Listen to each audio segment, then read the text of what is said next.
Today, I got my first 1-star review with some tough feedback. It was bound to happen eventually. You can't please everyone, and that's just part of running a business. But honestly, it's a great opportunity to talk about something important. I received a 1-star review due to a flaw, a natural scar on the inside of the leather. I understand that everyone has different expectations when it comes to handmade goods, and this was a great reminder of how we perceive natural materials in a different way. And I totally understand. When you invest in something handmade, you want it to feel perfect, but here's what makes leather special. It's a natural material with history. Every hide comes from an animal that lived a real life, running through fields, brushing against fences, maybe even getting into a little mischief. And those marks, they tell a story. Think about your own scars. Each one has a memory attached. Maybe it was a childhood adventure, a funny accident, or just life doing its thing. But those marks don't take away from who you are. They add to it. Leather's the same way. These aren't flaws. They're part of what makes each piece unique. That's what I love about working with real materials.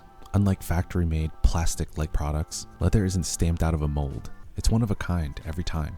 I'm really intentional about the leather I use. If a scar affects durability or the strength or quality, I won't use it. If it's too large, too visible, or disrupts the overall look and feel of the piece, I set it aside. But if it's a small, natural mark that adds character, I place it thoughtfully, so it enhances the design. Because at the end of the day, my goal is to create something both beautiful and sustainable. This whole experience is a reminder of how we've been conditioned to expect mass-produced perfection, even if that perfection leads to tons of waste. Big brands discard so much material just to keep everything looking uniform, but I take a different approach, making each piece by hand with care and as little waste as possible. If you get a wallet from me and notice a small scar, know that it's not a defect. It's proof that what you're holding is real, made with intention, and built to last. And as for that 1-star review, it's just part of the journey, one that I'm grateful for every step of the way. And here's the finished wallet I was working on in the background of this video. As you can see, it has some scarring, which I believe are flea bites. This level of scarring changes the overall look, so I would consider this too much for a sellable piece. I'll be keeping this one as a keepsake or for show and tell, but here's a good example of a scar that I would keep on a piece, one that adds character without detracting from the design. If you enjoyed this video and want to see more leatherworking content, please subscribe. Don't forget to like if you found it insightful.